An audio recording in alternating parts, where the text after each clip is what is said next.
and 13 last year. Keegan Cook in his second season, 8 seasons prior to that at Washington, qualified for the NCAA tournament in his first year at Minnesota. The student athletes to his right is Lydia Grote, senior outside All Big Ten last season. Also played at Cal, and Mckenna Wucherer, a junior outside hitter who led the Gophers last year with 3.24 kills per set. Keegan, we'll let you have an opening statement. Great. Yeah, gratitude first. I think my colleagues have done a good job of thanking everybody here for spending time, but we're here on day 2, so the stamina is coming into play. I think this group's got it, but Big Ten leading the way as usual with this event. Thanks for having us back. Welcome to the 4 new member institutions to the Big Ten. Get excited for them, and I'm excited for our athletes to compete on an even bigger stage. Yeah, we're 18 months into this with this group. You've heard me say people values volleyball in that order, and these are my people. Really excited to share time with these guys. Excited for the players that we've recruited. We've added a new member to the team, almost one every 6 weeks, and so it's a lot of work. And this group has put in the work this spring. I think you're going to see a new type of urgency, a new type of energy, and a new type of effort, one that we can be proud of. So we're a little bit of a mystery, which is, I think, how we like it, and I'm just looking forward to getting in the gym with them on Saturday. We'll open it up to the questions, and just a reminder, name and affiliation, please.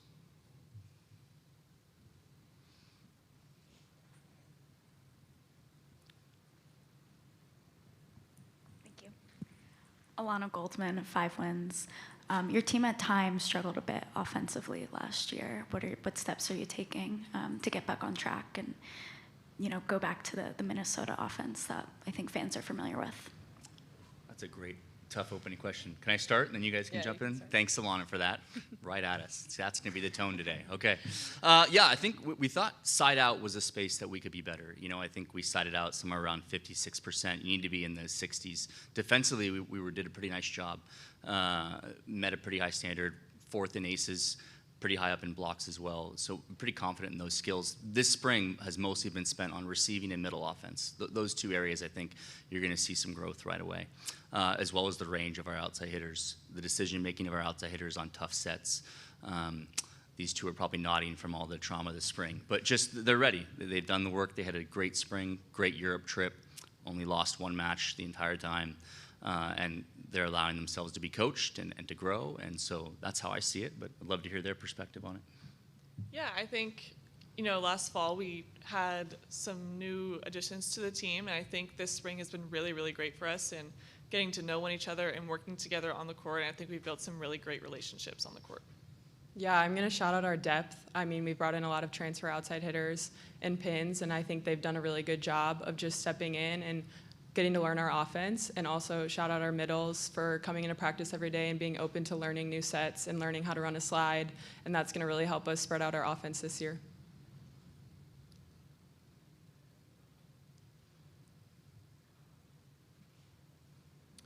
Steve here in the middle. Steve McGarvey from the Associated Press. I was wondering for each of you or all of you, there's been so much talk about the growth of this sport over the last few years. Just wondering for each of you, why do you think the sport has grown so much in popularity, and how would you like to see college volleyball kind of capitalize on it? Where would you like to see this sport maybe 5 years from now? Yeah. Thanks, Steve. Yeah, big question in a big important time. I think volleyball's had the collective support of the conferences, of the Coaches Association, of the NCAA, some big entities really recognizing the value of the sport and the ability of these teams. And a lot of work behind the scenes, a lot of committees, a lot of pushing for rule changes. Being flexible, I think, is probably the most important thing for the next 5 to 10 years. As we can see in college sports, if you're not flexible, it's going to be tough. Things are changing quickly, and you have to be okay with it. You have to transition quickly. I'm pretty confident in Minnesota, in the Big Ten, and even in the NCAA for the work that they're doing right now to make the situation better for volleyball. Yeah, I think the sport has been growing because it's a team sport, which I think helps. You have as many people on the court at one time as possible. And then I think they're just such great people leading positions of volleyball growth. And I think, we watch the USA national team, and they're such great role models to everyone out there. So I think that's just been huge in getting more people to play the sport. Yeah, I think volleyball is growing a lot because it's really hard. It's really easy to pick up on, and you might not have to know the sport at all, and you can watch it, and you can realize how intense and exciting it gets when someone scores a point. But obviously, a lot of teams have been doing a lot to promote the sport. Like, we're playing in the Volleyball Showcase first weekend at Fiserv Forum, the Bucks Arena, 15,000 fans, which is so exciting. But also you see Wisconsin playing at the Kohl Center and Purdue playing at the Mackey Center. I think those opportunities for us athletes are incredible, and just being in that atmosphere and seeing those fans celebrate for our sport is super exciting. Lincoln O'Neill, Huskers Illustrated. Keegan, you mentioned kind of the uncertainties coming down. One of those is the House settlement. How do you see that impacting the sport? Are you having conversations with the administration to prepare for roster limits, for increased scholarships, paying players? Are you part of those conversations yet? Yeah, certainly in-house. I think Minnesota's done a nice job of giving us the updates that they can. But the work was done kind of a long time ago at Minnesota and a lot of Big Ten institutions, the way they've chosen to support women's volleyball. So do I know exactly how it's going to work out? No, of course not. But I'm pretty confident in our leadership that volleyball is going to be in a position of growth and not in a position where things are more difficult. There's going to be more opportunities for the athletes. There's going to be more revenue. I've got a lot of faith in our leadership, and I think most big institutions should feel that way.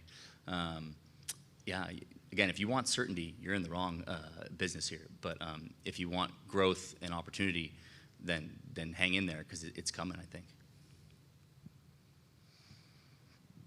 Aaron Ferguson, Wisconsin State Journal. Keegan, congratulations on your gold medal. You've had a chance to coach at the USA level with the under-19s, and there's a lot of Big Ten representation, both in recruits, but also at the under-23 level and at the Olympic level in Paris. Just how does that kind of help grow the talent level of the Big Ten, and how do you use that as either a recruiting pitch or developing it into your program? Yeah, thanks, Aaron. It's a fun time right now. I think USA is almost up 2-0 on Poland. It's going great right now on that front. You want to be part of things bigger than yourself, and I think that's what USA Volleyball has always represented to me. You want to give back to the game. That's what it's always meant to me. And I always think about what our athletes are doing in the summer. They're pushing themselves. They're away from their families. They could be home resting, but they're still pushing. And so for me, the USA program has been that. I'm still pushing. I'm away from my family. I'm working to better myself for them. The Big Ten is leading in that space. The players that want to play at the highest level are finding themselves in the Big Ten, within the USA program at all levels. And again, it's a lot of collective work, on the athlete's part, on the coach's part. And Mckenna's been a part of that program. Lydia can be a part of that program. And maybe I think, Mckenna, you can probably speak to what it's been since you were there this summer. Yeah, I mean, this summer was insane, honestly, just to be a part of the collegiate national team with USA. But for me, just putting on the red, white, and blue is an honor like no other, and competing with some of the best athletes in the country.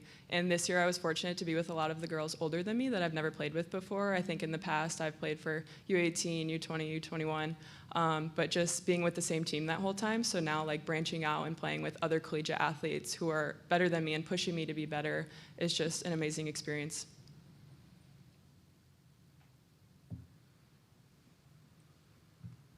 She's back. Here we go again. This better be a good follow-up here. I'll ask a different type of question. Lydia and Mckenna, you both have sisters that played at a high level. I wanted to know if you could share a little bit about how that's impacted you as players and as people. Yeah, I can go first. Okay, so my sister played at the University of Washington, and now she's a professional volleyball player. She plays for the Grand Rapids Rise in the PVF.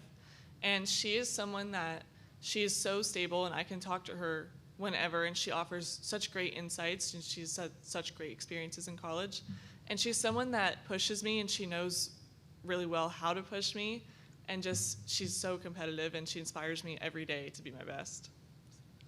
Yeah, I have two older sisters. The oldest sister, Miranda, played 4 years at Northern Kentucky and then played her 5th at Minnesota, so I actually got to play with her. And then Abby, our middle sister, played at Southern Utah University, so they both played college volleyball. My mom also played throughout high school.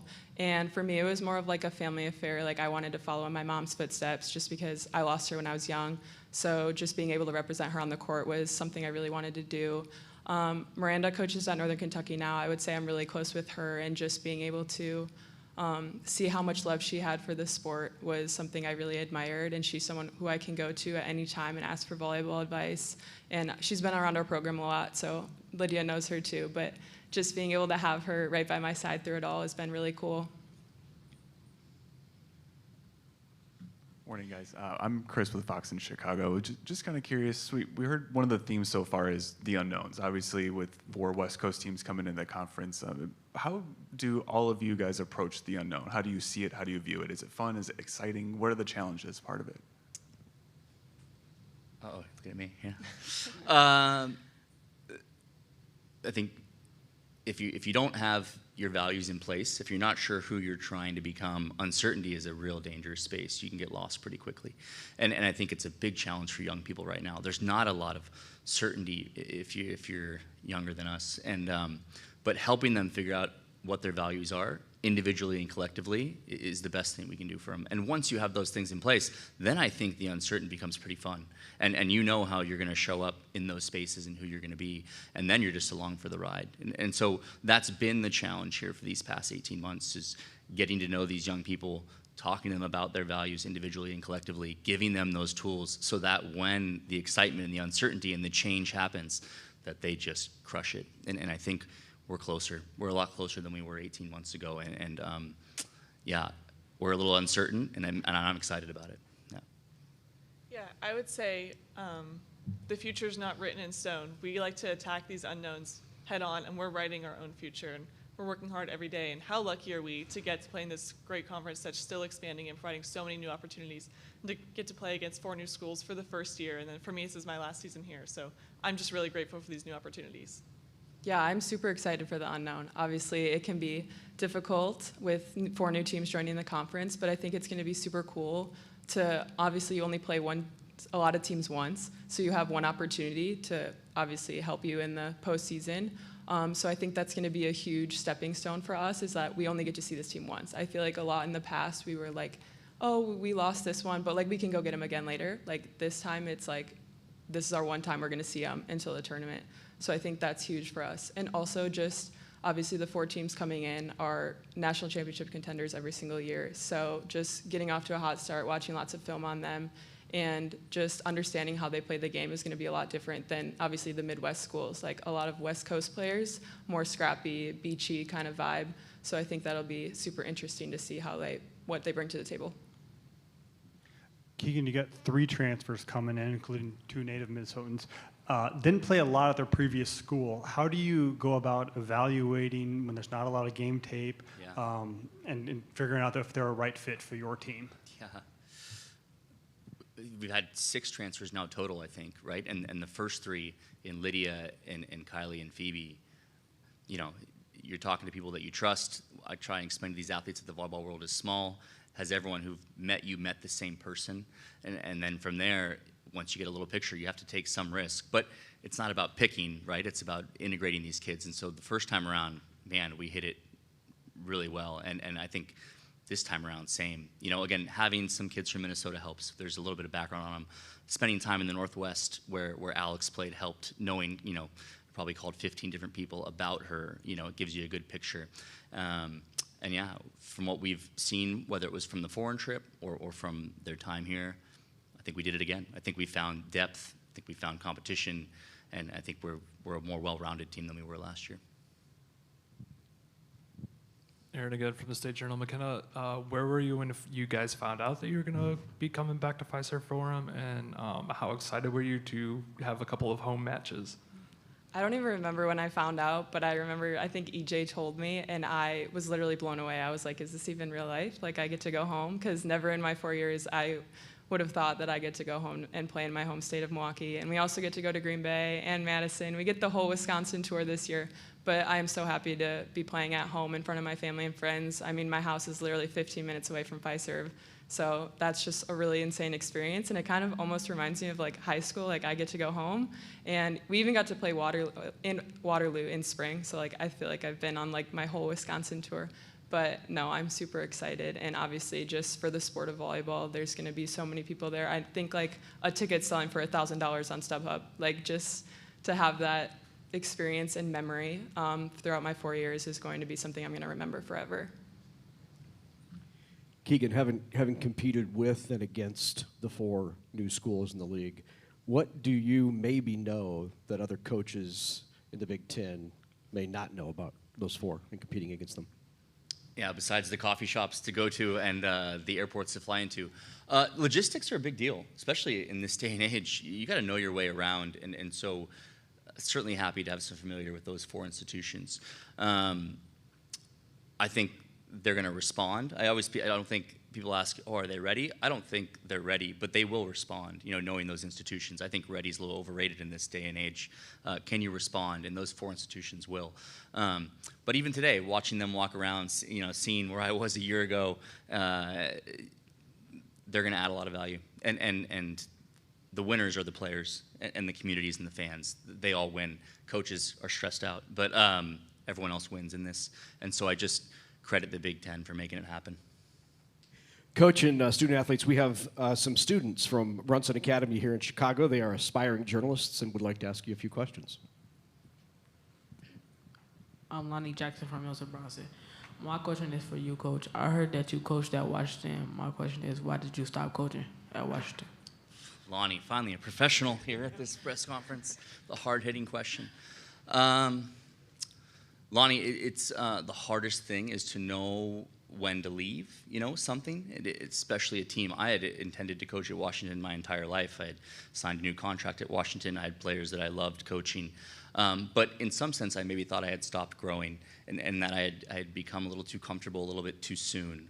And that's not what it's about, for you as a young person or for me as a less young person. We're still growing, and you got to put yourself in spaces that help you grow. And that's what Minnesota felt like to me. And so, yeah, I made the jump, and Washington, I think, is going to be better for it. They've got a tremendous leader in Leslie Gabriel now, who's been leading that program for 20 years. And I know that I'm better for it, and it's worked out for everyone. So a really hard decision, but the right one in the end. Good question, Lonnie. Take notes, you guys. That was great. My name is Brandy Foltz, and my question is, how do you prepare for games against a strong opponent? Yeah, I can go.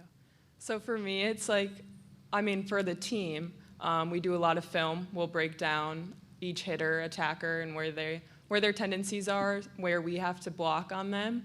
And also, we see their servers, how we think we're going to see and receive. I think that's a huge part. I'm a huge film person, so I'll go back and watch a lot of their past matches and see how they compete or since I'm an outside, see what the block takes for a lot of these athletes. And then seeing what spots are left open on the court and where I can attack and find different places on the court that are open. So I'm a huge film person, but also you have to get in your visualization and think about how we can do this and see yourself succeeding in that atmosphere is a huge thing for athletes nowadays, and just the mental health aspect side of it. You have to be ready for the big moments. You have to be ready for the big pressure moments. And I think that's something I've gotten a lot better at throughout my career, is just understanding that you're meant to be here and you're meant to perform in these atmospheres. Yeah, we talk a lot about we can't control the opposing side of the net, but we can control ourselves. And like Coach Keegan said, we can control how we respond. So we do a lot of preparation for that in the weeks coming up to matches. And personally, I like to do a lot of visualization and film review and just focusing on a positive mindset of what I can do and what I can make happen. We have time for one more. Okay. Lonnie has another one. Another question for you, Coach. What is something you will do to make sure your team rises on the board? Lonnie, I missed the very tail end of that question. You asked me one more time. That make sure they do what? What is something that you will do for your team to make sure they rises on the board on top? Oh, I got you. That we're growing. Yeah, I think one thing I try and remind them is your good is good enough. You don't have to try and press for great in big moments. Volleyball is played over a lot of points, and I think a lot of players fall into the habit of a great play and then medium play. Can we just be good over long periods of time? And we have enough skill and talent to win those matches if we can stay in that lane. So, good question. Keegan, Lydia, Mckenna, thanks so much for joining us. We appreciate it. Best of luck this season. Thanks, Thank Larry. you.